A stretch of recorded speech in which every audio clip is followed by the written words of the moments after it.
Indian VFX talent has powered Hollywood blockbusters from Life of Pi to, well, Marvel. But this time, the story isn't being told in someone else's studio. This time, it's ours. Mahavatar Narsimha, an animated mythological feature film, is quietly setting the stage for India's first real animation renaissance. A 4.5 year marathon, a team of just 100 artists, and a vision to bring Indian mythology to the big screen with the kind of visual ambition we've only seen from Pixar or Veta Digital. This isn't a short film or a VFX showreel. This is a 2 hour, 11-minute feature length film built from the ground up using a lean but powerful stack.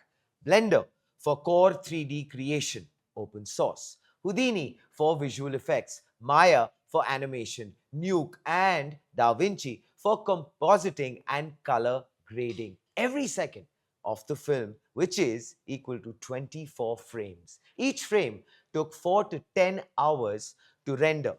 That means 1 second took weeks of processing. And yet, the team did it frame by frame, breath by breath.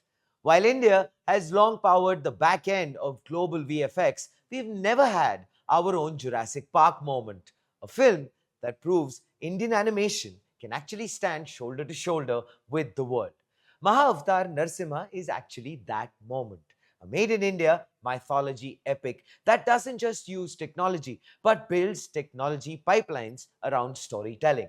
This film also represents a critical inflection point, the moment where handcrafted artistry meets AI assisted filmmaking. With Sora 2, OpenAI, Google VEO 3, Runway, and a growing wave of generative tools, the next iteration of Indian animation may not take 4.5 years. It might just take 18 months. Ashwin Kumar and team have already hinted at using these tools in future productions, not to replace artists, but to amplify them. Globally, studios like Pixar deploy 2 to 3,000 people per film. Ashwin did it with 100. This isn't a fight from the shadows. This is India stepping into the spotlight. Unlike foreign animation ecosystems, this isn't funded by billion-dollar studios or Silicon Valley VCs. This is a homegrown, bootstrapped cinematic universe being built one frame at a time. Animation is more than pixels on screen, it's cultural infrastructure.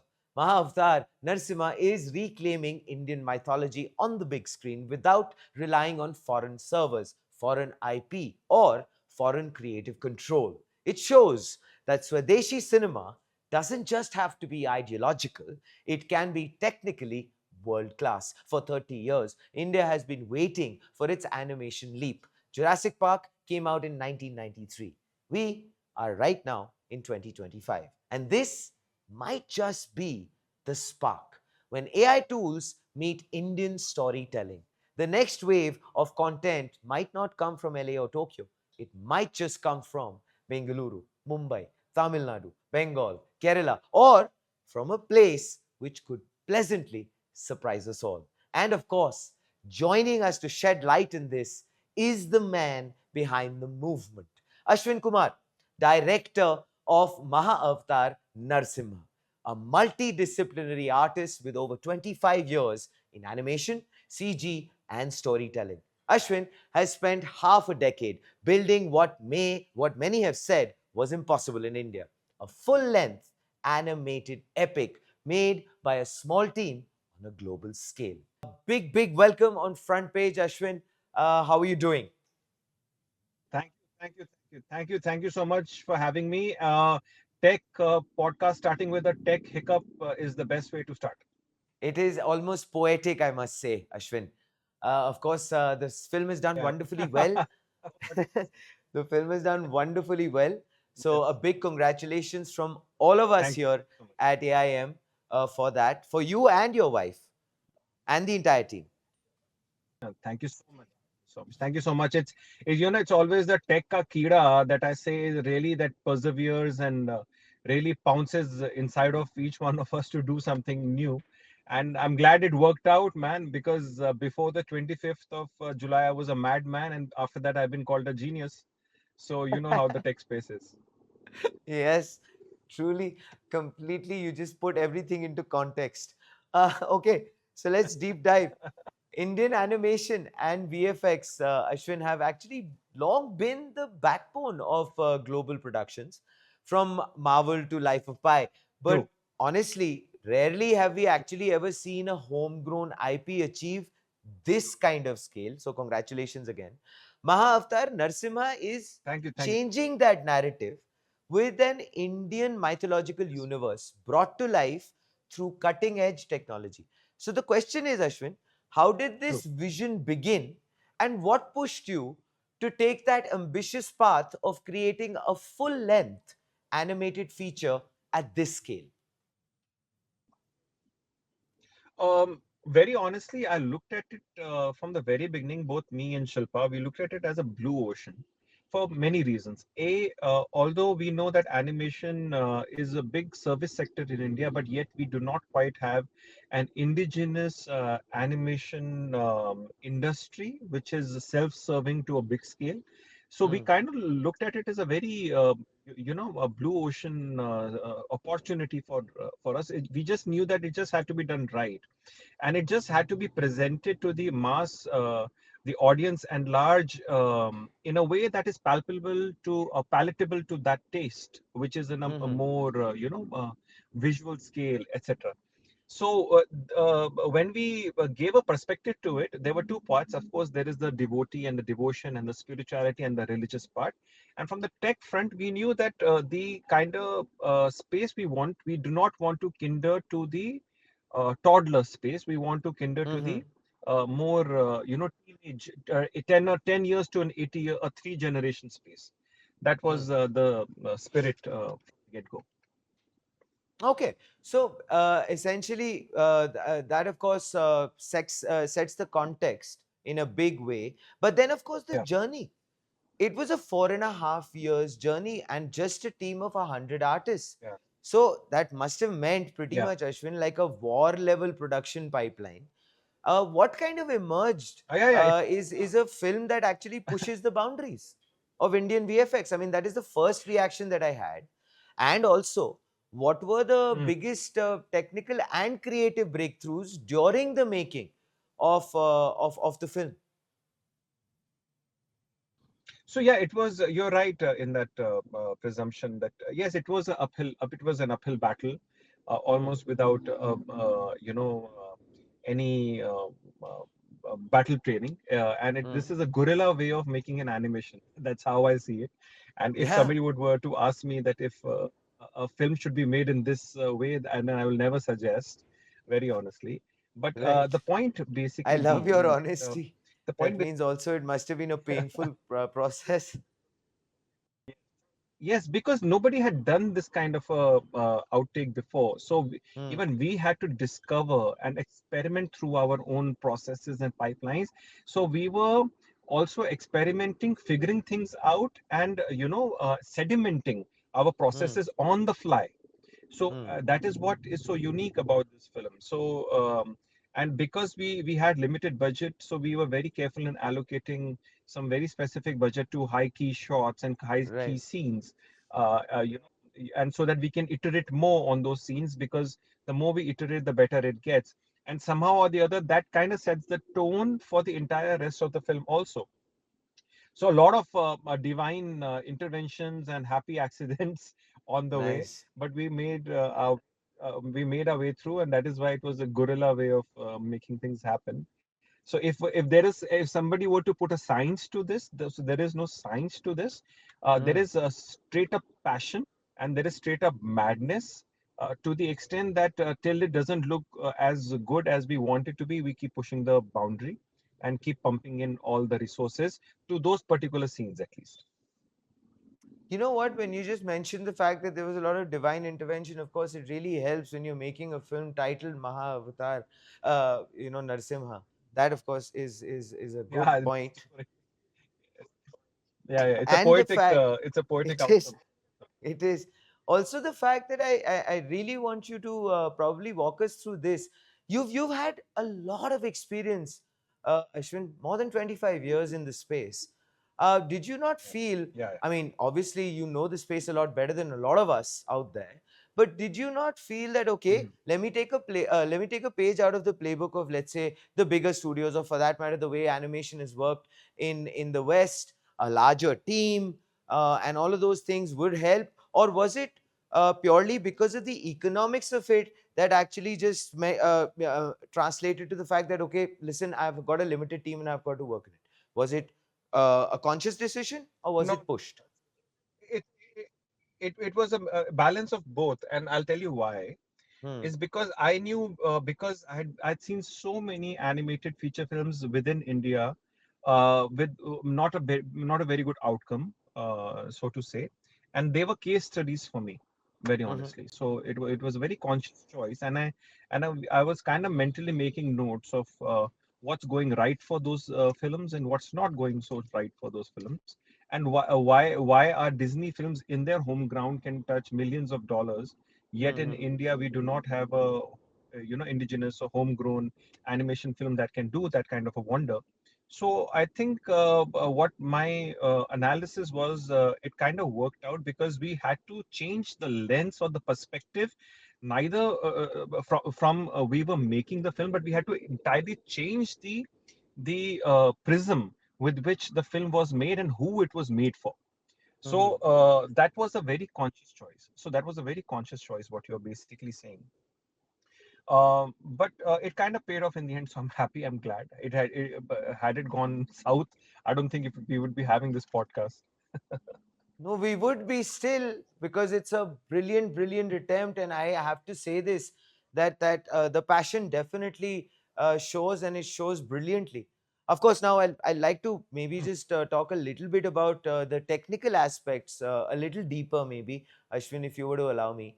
Huh. So basically, from Blender Yeah, as the core tool to Maya, yeah, Houdini, Nuke, and DaVinci, the film embodies the yeah. shift towards democratized production tools.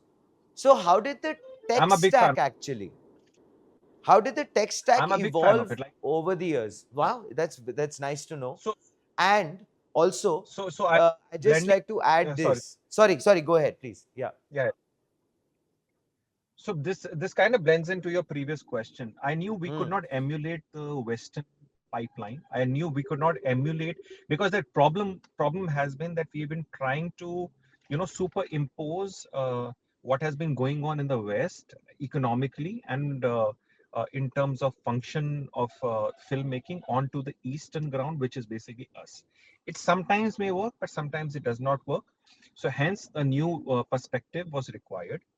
And I'm a big fan, like I said, of a very democratized way of working, such as Blender, DaVinci, and a lot of other There tools, seems to be Unreal, and all. I'm a I'm network very issue. happy because Uh, gone are the as far days I as wonderful. All right. So I like I'd mentioned before the break, Ashwin. I wanted to actually get a little deeper into the tech stack. So I'll do that for the benefit of the audience again. From Blender as the core tool to Maya, Houdini, Nuke, and DaVinci, the film embodies the shift towards democratized production tools. And actually, that is where you were telling me, where that kind of linked up to what I was talking to you about in terms of the number of people, the team, etc. So, over to you. Yes, so I'm like I said, I'm a big fan of democratized tool sets and this new age of it's basically a renaissance. I feel that is really coming in for the creative artists because Mhm. gone are the days where the tools, because the tools weren't so easily accessible to the artists and they were very expensive, Sure. and you had these very hyper specialists who would know the tools per se. I think those days are a thing of the past very soon. So my assessment was that from the past 8 to 10 years, was ever since I understood about Blender and Unreal, and I could kind of foresee that is where things are going, and hence Mhm. Blender kind of became one of the most key softwares for us. Where Mhm. although we had let's say Maya, we had other softwares, but everything would actually compound and accumulate into a free tool such as Blender, which has been more than proficient for us, and very we have wonderful artists who have really loved that software. And that Sure. kind of also brings me to this question that you have like thousands of people working on these Hmm. pipelines, Hmm. and Hmm. that kind of emulation of the West is something that I did not want. Which I kind of, that's the new lens with which we made it. So we were a team of like 100 warriors, Yes. kind of make breakthrough and breaking those shattering those pipelines, because we are working our way. It's like the nascent stages of ILM, or if you look at the nascent Sure. stages of Weta, or these kind of old school studios. That's how they actually came into being. They were all directors studio, Hmm. and from ground up, they build their own pipelines, their own tools, and they set the tone for the industry in the next 10, 20, 30, 40 years. I Sure. think it's the same thing that's going to get rewritten, but for the Indian diaspora now. That's beautiful because I mean, you talked about boutique, you talked about that, but given the fact that there is such a surge, Ashwin, in terms of AI, the mind, well, has to go there. I want to understand this. What role can you feel? Do you feel can AI-assisted workflows play in cutting down render cycles? The immediate thought, an example or sample or thought that comes to mind is your film 4.5 years to, let's say, maybe 1.5 years. Even lesser, I feel, because with the kind of AI tool sets, with you have so many custom comfy UIs and LoRa's and custom trained models out Hmm. there. If one can really learn to harness these things and make a new workflow, not somebody really who has an expertise on the old workflow, but is ready to break the dimension and the old school box and to rethink in new patterns and in new ways, is definitely going to be a new age winner when it comes to the workflows and pipelines of building new age media. That, Hmm. and I've been saying this to a lot of people, that do not be surprised that you have like a 5 6 people working in their bunkers, and they give a massive 1000 crore hit using Yeah. AI tools. Yeah, and I want to be one of them now. So Well, you're definitely I want warmed up for sure, I must say. so yeah, so I'm very pro AI when it comes to these things. But yeah, in a more honorable and a more legit way, so that, because Expand on of that, course please, I'm not Ashwin. When you say honorable and more legitimate way, what do you mean by that? Because custom. one thought that What I immediately mean, comes to my mind is, well, hmm, is it going to replace or is it going to glorify? glorify for sure. Replace, if the artists are not amiable and not adaptable to this new tech, then definitely is going to replace the artist. But I think Hmm. if the creative individual really takes the impetus of their creativity and own it using AI, they will Hmm. produce the creativity faster, which basically means you have new content coming for the masses faster. That means there's Hmm. more consumption, which means there's more demand, and hence so on and so forth. So it really churns the economic cycle to become much faster. Yes, Okay. we will have some more lame content coming in, Hmm. as always is the case, but Yeah. ultimately the quality will rule. There's a law of demand and supply that takes place and balances everything out. Okay, since you talked about the fact that there will be some junk which will also come our way, but also it might open up a new vista altogether. This brings me to Yeah. this thought, Ashwin, which is the rise of tools like, let's say, Sora 2, OpenAI, and Google VEO3 is changing how filmmakers imagine and create. So, this film sits at that intersection of handcrafted art and emerging AI.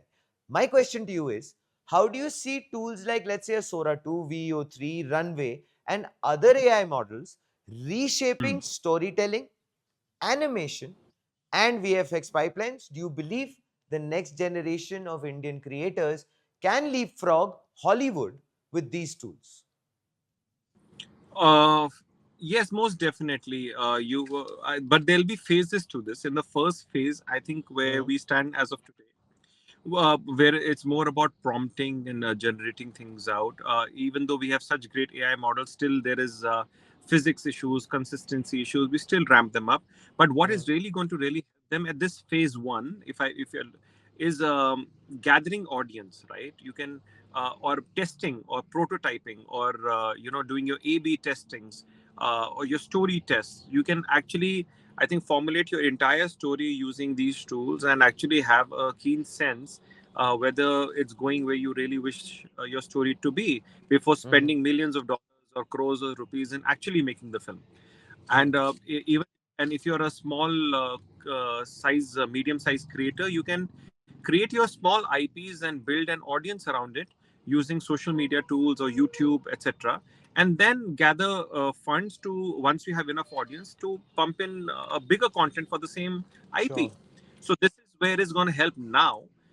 But as the tech is growing and is growing by the day, as you know it, you guys Mm. are dwelling in the, I Mm. think it will definitely uh, reduce the VFX cost and animation costs drastically.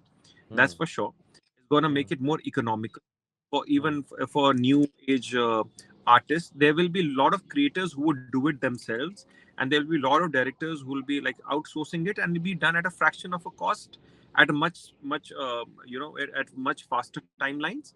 So that basically, all in all, is a good story for any creative storytelling. But then again, you will have because like say what happened with VFX and animation, it's overuse, especially Mm. when you see it in Hollywood. That kind of kills the storytelling. That's Yeah. exactly where AI will also go. That's for sure. And you will have mediocre content and less than mediocre content. But then in those mediocre content, you will have one or two gold and then a few gems that will shine.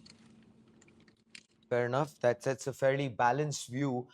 Before I actually get into the Indian animation renaissance aspect, Ashwin, I wanted to ask you this. When I saw Narsimha, when I personally, I'm talking about myself, I genuinely was very impressed with the quality of it. You know, with the sharpness of it. It was almost as good as, probably, I don't know, better than a Pixar movie, for example. Uh, Wow. but did you feel, and this is the thought that I had in my head, that 4.5 years is what it took you? Uh, Mm. Tech has evolved like there is no tomorrow, like it's going out of fashion, and it's evolving almost on a weekly, bi-weekly scenario. You just mentioned testing the audience, or generally testing the waters. 4.5 years is a long period of time. What Yeah. were probably the fears or the insecurities, Ashwin, that you might have been going through as a filmmaker, and the fact Yeah. that you're dealing with an audience which has an exposure to animated, to that kind of cinema which is coming in on a regular basis from Hollywood studios? How did that kind of make you feel? Where were you standing with that? A lot of anxiety, bro. So that's it, it's not a easy step to be Hmm. putting all eggs in one basket, and or, going all in, as to say, and then shoot for the Sure. moon. Yeah, Yeah. and then wait for the divine intervention, and the divine intervention happens. So it's a hell of a story. That's for sure. I'd love So for but you it's to actually share a little bit with us, though. See, even from the production point of view, when there's always a economic side of things. You're looking at Sure. salaries, you're looking at people, you're looking at expectations, you're looking at trying to achieve that's never been achieved before. So all these things can really weary you down, Yeah. and with and that kind of did happen to us so many times. But we were very fortunate to have our anchor instilled our Shri Shri Lakshmi Narasimha Prahlad Maharaj, and the divine, Beautiful. and that really kind of carries you through, because um, um, there's nothing else to say on that front, because there's no science, like I said, about it. It's all about faith and devotion. That's what we were dealing with. But Beautiful. it does wear you down, and that's why I do not recommend this path for anyone. But Hmm. yes, 4.5 years, that's where these AI tools are really going to help us, or these new age tools. Even you have Unreal Engine with the new tech that these guys keep coming up with, that Hmm. is really going to fasten the process to such a degree where, uh, with just from a script point of view, you can directly go into seeing actually what you want to create, and then really know what you're doing. And you don't have to wait 4.5 years. Maybe within a year, even a year could be a long haul, for that Wow. matter. Wow. That's where it is right now. And even with our next film, Mahavatar Parshuram, we are bringing in a lot of new tech, not a lot of new workflows, a lot of new pipelines, because we know that we need to dish A level stuff out very quickly. So the tech is there. The only reason why one will not do it is either they are lazy or they are afraid, basically. Spoken like a true director, I must say. Uh, that, of course, brings me to this, Ashwin, which is what I'd mentioned, the Renaissance. So, despite, let's say, India's massive contribution to global VFX, we all embrace that fact. Why is it, do you feel, that we still haven't had that Jurassic Park moment, for example? Do you feel that this film may be that spark? And why has India not seen a large scale animation revolution yet? What does it take to build confidence among producers and artists to start backing homegrown animations and IPs, something as wonderful as this? So I'm really happy that with the coming of Mahavatar Narsimha, at least those the floodgates have opened. That the producers have confidence, at least in the animation industry of our telling, because now at least they can see that there is a lot of money to be made if they honor the medium.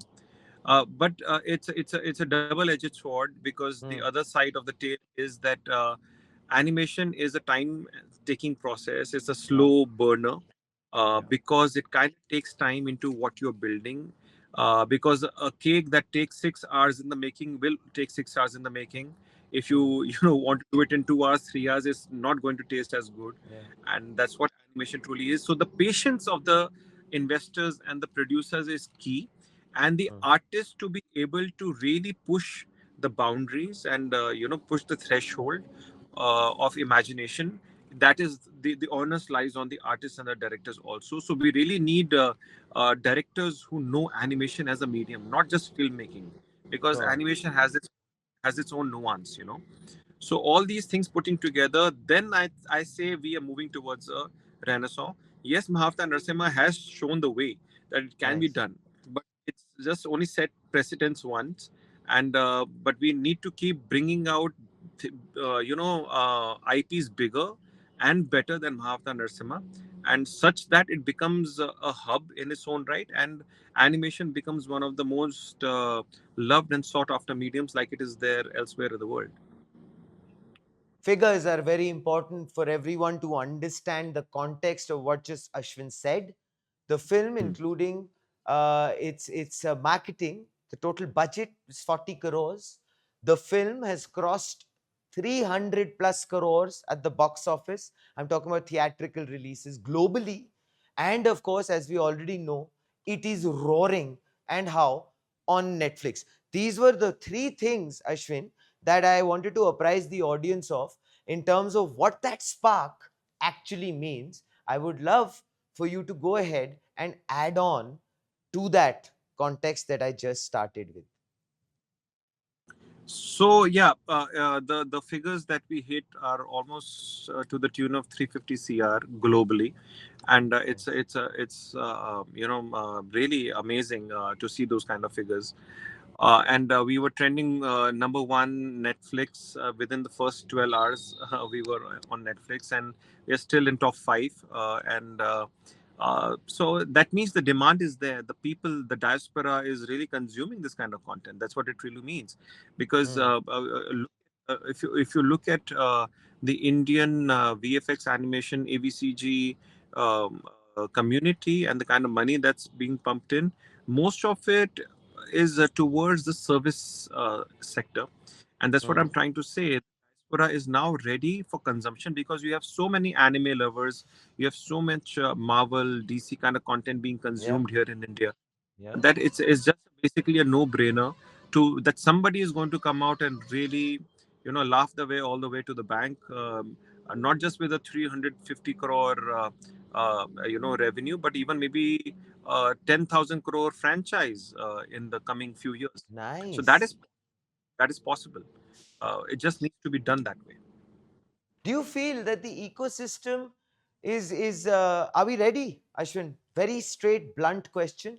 Do you feel that this film was the Pixar moment? I believe it was, with the sheer quality and with the It effort. had my submission on that is that it had the spark of it's just shown a spark, but we are not completely ready as an industry yet, Why do because you say that? I say that because the habit of emulation in our country is very common, where everybody Hmm. just emulates the success model, and then there's a lot of failure, and then things have a difficult things can die down or then suddenly surge depending on the circumstance. So that is where the and also we are at a very important moment in time because we are at a cusp of AI and animation, and India never has its own animation renaissance yet, and now we suddenly are into a new phase, and nobody in the world actually knows how to harness it yet. So Nice. that kind of is also an advantage for us, I feel, because Hmm. what we could not do with the VFX and animation in the past 20-25 years, maybe Hmm. using AI and animation, we could have our own Jurassic Park moment and a Pixar moment. So the ground is ready. I can Sure. say that, but to really say that the players are ready, we don't know. A big player is ready and was ready, embraced what you did, Ashwin. Netflix, how did they react to the content? The fact that you said that, well, it went to number one, and are they open for such content? And does that kind of give it the perfect fertile ground now that such a huge international player is saying, all right, wait a minute, Ashwin, I embrace what you have made. Yeah, okay.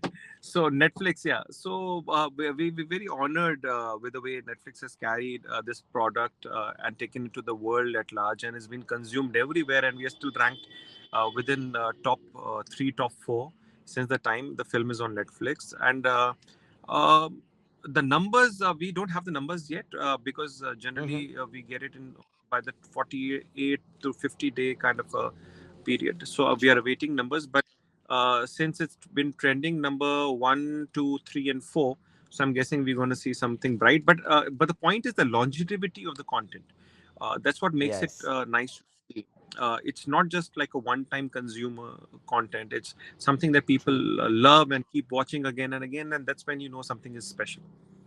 Which is what is so important, Ashwin, and also taps into perfectly what I was going to talk to you about, which is the human and cultural layer. It has to resonate at that level because animation, Yes. according to me, allows for creative purity, and for stories like Mahavatar Narsimha, it gives mythological narratives and immersive, larger than life treatment. So I want to ask you this: how do you balance reverence for mythology with artistic freedom?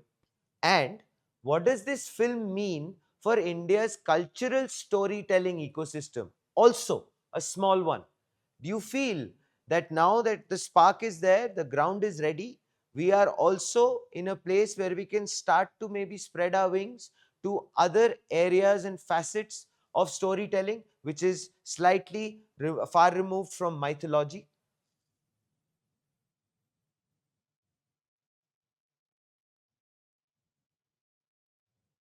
Uh, Ashwin, are you there? Yeah, okay. Ashwin, I hope you got what I was saying. Hello. Yes, ha. Now you're there. I lost Yeah. you again. With films, Yeah. with films like Kantara and Mahavatar Narsimha, I think it has opened or broken the mold or given a new genre that Hmm. things around Puranic tales and culture and heritage can really take things up. And one thing is left to see is basically the gaming world. And think once we Nice. are in the gaming sector also, it'll really boom. That I think that is one sector that's really is on the cards next. That's really going to blast one day. Fabulous. All right. Which, of course, brings me very close to our conversation, the end of our conversation. I want to ask you this: what is the future looking like in terms of storytelling for both with the boon of VFX and AI? Storytelling as AI accelerates the production cycle, Ashwin. Will it shift from big budget, which equals big story, to big vision equals big impact, like we saw in Narsimha? How do you see the next 5 years for Indian animation and AI filmmaking? A very deep question. uh, I I think everything researched. everything's going to blossom together. It's not going to be one or the other. It's going to be one and the other, because without good story and good narrative, the visuals don't shine, and without good visuals, the story can be very underwhelming. So they are partake of a harmonic, a harmony when it comes to the consumption and experience.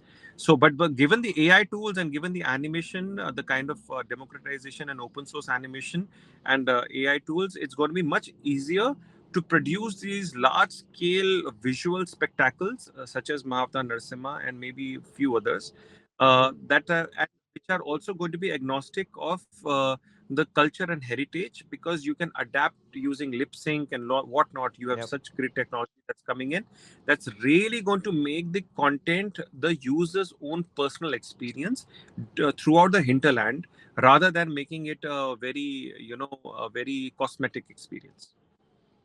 Okay, I just wanted to ask you my final thought, which is this, Ashwin, and I would, of course, request you for a message post that because I can't let you go. You have to speak to your wonderful audience, which has responded with so much love and celebration as far as Narsimha is concerned. Here's the question first. Question is, Mhm.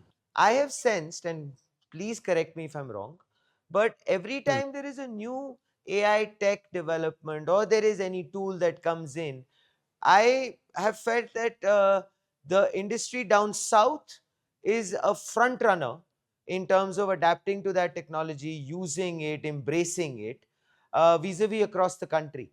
Do you feel that that is the case? Because this is my personal view. Yes, I kind of do believe that they're more experimental, so Mm, to say, and they're more. I think that's got to do with the corporatization of, let's suppose, more of the B town Bollywood. I've seen more of the corporates running, and mm, down south I have seen more of these entrepreneurial, single decision makers running the show. mhm, That's probably got to do with that, because they can take more risks faster, mm, mm, uh, uh, b- and the corporate setup looks at more of these precedences and past, how do we say, trends on yeah. which they base their future decisions. So I think it's basically intuition versus logic. That is the kind of field that has been set up.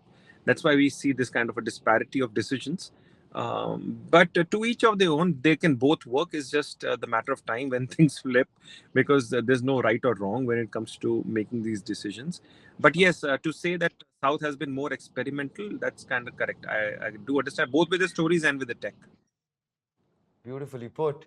It's instinct versus logic. Your final question, and sorry, your final message that you'd like to give, Ashwin. And of course, you can ask a question as well if you want. There's no problem with that. So my final advice and my final message is: go out, create बिल्कुल बिना डर के, बिंदास, fearlessly. Be a Nice. fearless creator. Don't wait and look for permissions. Just go and do it. If you think you can do it and you want to do it, just do it. If you keep waiting, somebody else is going to do it. So you will miss out on the chance. Because I would just like to add a little to what Ashwin said.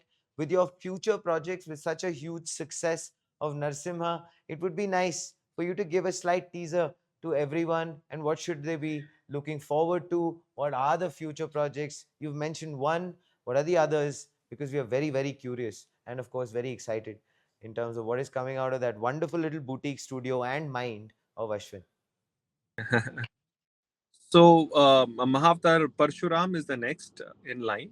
After Hmm. which, after every 2 years, we'll have a Mahavatar Raghunandan.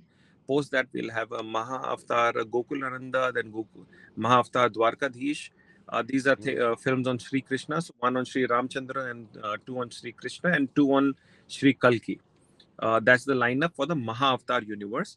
Apart Hmm. from that, we're gonna have comic and gaming in the Mahavatar universe, and then we'll Nice. have two live action feature films that we are aiming at. Beautiful. Onwards and upwards, Ashwin, to you and Thank the you. entire team. We're definitely so excited, and we only can wish you all the positive energy and all of the luck. And of course, you already have divine intervention on your side. Thank you so much. Thank you so. May the divine energy keep blessing you. May Narsimha Bhagwan keep protecting you. Thank you so much. Very, very kind of you. Thank you so much, Ashwin. Well, uh, that was, of course, Ashwin.